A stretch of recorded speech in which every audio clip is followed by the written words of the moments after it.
Hi, welcome to Vegan Business and Marketing Tips for cafes, restaurants, cloud kitchens, home bakers, and chefs. If you're vegan and you either own or plan to start a vegan food business, and you'd like to do this in a joyful, peaceful, deeply fulfilling way, then you're in the right place. I'm Susmitha Veganosaurus, and I'm so glad you're here. Throughout the series, I've mentioned delegation several times, how important it is and how you need to do it as an entrepreneur. But I understand that it's not very easy to let go. Especially you've started this business, you're running it with so much love. You're like, okay, it's my idea, my baby. Particularly if you're a creative person, you want to do everything yourself and you want everything to be perfect. All this will happen. So it's not very easy to delegate. However, I have to reiterate that it is important for your mental health, for your physical health, and for the energy of the entire business, your team, if you have them, your customers, all of it. If you delegate, that's the only way you can succeed, the only way you can sustainably grow and thrive. So, how do you go about delegating? This lesson is all about that. First, you need to pick the right people to delegate the jobs to. And in this case, you can also take it as in terms of outsourcing. If you outsource, if you're a solopreneur and you don't really have team members to delegate to or family members who would help you with your business, then, this can be taken as who you would outsource to. And also how to hire people, be on this basis, how to have people on your team, what kind of people to hire onto your team. So who do you delegate to? See, yours is a conscious business. Your main goal of running this business is veganism. You want to spread that out there, you want to put that message out there. Then the people who are going to be customer facing, the people who are going to be talking to anyone at all, potential customers also, anybody who is dealing with others has to also be aligned with the cause. Now, they may not be vegan, we can't always have vegans to work with, right? But they have to still align with, they have to believe in the cause and they have to believe in the movement and want to support it wholeheartedly. It cannot be just another job for them. Then it doesn't work. For particularly the customer facing people, this is applicable to everybody in your team. They have to care about the work that you're doing, the food that you're serving, all of it, to some extent at least. So they need to be educated for sure about it and they have to show some amount of care for it. But this is most important when it comes to your service staff, customer facing people, anybody who does outreach, who does marketing or social media for you, anybody who will talk to somebody else regarding your business, they have to truly believe in your cause. So there was this one brand, it was a fully vegan brand, not in Bangalore though, and they were reaching out to different people across social media to promote their products. The person who reached out to me was not the owner. So the owner was vegan and this person who reached out to me was doing this marketing outreach, whatever, some other work for them. They were a part of the team, by the way. It wasn't even somebody to whom they had outsourced it. This person represented that vegan brand. Now, while talking, I like to get to know business owners. I like to hear about the journeys of vegan entrepreneurs and stuff. So while talking, I also asked this person, okay, so who runs this and are they vegan? All those things. Then I asked this person if they are vegan. And no, they weren't vegan. Okay. The simple answer to that could have been, oh no, I'm not vegan yet, but I'm thinking about it or exploring it, something like that, something on those lines, or I'm learning more about it. That would be a good answer to give. Guess what this person said? Oh, no, I'm not a vegan. I can't be a vegan because I'm a foodie. What the hell? You are selling a vegan food product. You want someone to promote your vegan food product. And what is the messaging you're giving out there? That vegan food products aren't good enough. So if you're a foodie, you cannot be a vegan. Now, should I wonder which idiot hired this person? Or should I wonder, okay, is this person so clueless about marketing? Why are they even doing this job? Because they don't know what to say. See, the thing is, you don't have to lie. You don't have to be inauthentic. You, as in you or the person who is facing your customers or, who are reaching out to collaborators and stuff, they don't have to lie at all. But they can be humble about it. And they definitely should not be making statements which put veganism in a bad light, right? That's the basic thing you would expect. So yes, be very, very careful about who's talking to your customers, your potential customers, your collaborators, possible partners, who is talking to other people about your business. When you delegate that work to them, then that person has to be really, really clear about your values and stand by those values and only speak good about those values. The second thing is, what is the energy that you want to put across as a brand? Like, what are you representing? What is your energy when somebody is talking to you? How do they feel? Now, pretty much every person in the team who speaks to a customer should consistently make the customers feel that way. At my restaurant, it was very easy for me to delegate to my front-end staff.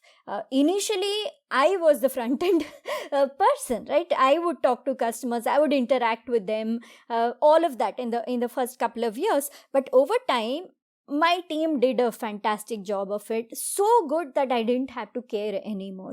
I just delegated it and forgot about it. I didn't even have to go into work on several days because they would just run the whole thing. And the people who came to dine at the restaurant, they would feel just as welcome, just as cozy, with the same sense of belonging, whether it was me talking to them or if it was my front end team talking to them, the service team or the manager. Those people, how they dealt with them was exactly the same way that I dealt with them, probably with a little bit more love and patience also. So that's important. Your energy, the way you represent yourself out into the world, that has to be the same across the board. And then you can just close your eyes and delegate and not worry about it. Next, make sure you are reviewing everything. Now, you can delegate, yes, it's important, but you also have to have an eye on things, at least for a while initially, to ensure that whoever's doing the work, they're doing it the right way. Whatever messaging they're putting out there, they're doing it correctly. Now, normally for marketing, I encourage the final marketing message, I encourage the business owners to be in charge of that. You could delegate actually posting it on social media or taking the pictures or creating video clips, whatever. You can delegate all that work. But the actual message, if it comes from you, it is best because then it is clearly your voice. But in case you're not able to do that, then make sure that this particular brand's voice is well trained into the person who's doing the marketing, and you check. Don't micromanage. Let them do their own thing. Don't try to correct and make it perfect. It doesn't have to be perfect, by the way. But make sure there are no big blunders. Make sure that you're not being misrepresented or there's some kind of a communication gap. Make sure all that is not there. For that, you need to keep an eye for a while and keep on training your people. And then over time, as you keep delegating to them, you can step away little by little by little and you don't have to worry about it. So make very sure that training is in place and it's drilled into their heads how to carry themselves, how to talk, how to represent themselves, what kind of messaging they need to put out there, how your picture should look, those kinds of things. Make sure that you have an eye on it, but from a distance, not really in terms of micromanaging things. And yes, again, I want to repeat this. It doesn't have to be perfect. If it isn't exactly the way you would do things, it's okay. Let it go. Small things which are imperfect, it's not a big deal at all. All right? You let that go. As you do all these things, you also need to encourage a sense of ownership and creativity in your team members, in the people you delegate the work to, whether you're hiring them or freelancing with them or working with them on projects, whatever it is, you need to encourage their independence. They need to have a sense of ownership. Once they have that, then they will stick with you for the long run. Too much micromanaging, too much of expectation of things to run a very particular way, then that's going to discourage your team members, discourage people, and you're probably going to push them away. So in the long run, that should be your goal, that they will have a sense of ownership and you're going to nurture that within them. Do some hand holding until it is required, and then do it very gently, and then release it also very, very subtly, and have trust. The beauty of doing this and nurturing that right team or right kind of people to work with is that over time, they will be in a position to train others. They will be able to create mini versions of their own selves. So you take the first few people and you've created mini versions of, your brand's persona, and then they go and do that for the rest of the team. They hire or even if they don't hire, they train other people to do that. And it becomes a very natural process. So let that natural process happen and you relax. Mistakes will happen. That is human nature. When they do, don't freak out. Don't react immediately. Relax first, think about it, and then you respond in such a way that a person understands what their mistake is, but also they feel that, yes, I can do better, and this is how I can do better. So guide them well. One important thing is that some people will have certain strengths, other people will have other strengths. And initially you might think, okay, this person is suitable for this kind of work, this person is suitable for this other kind of work.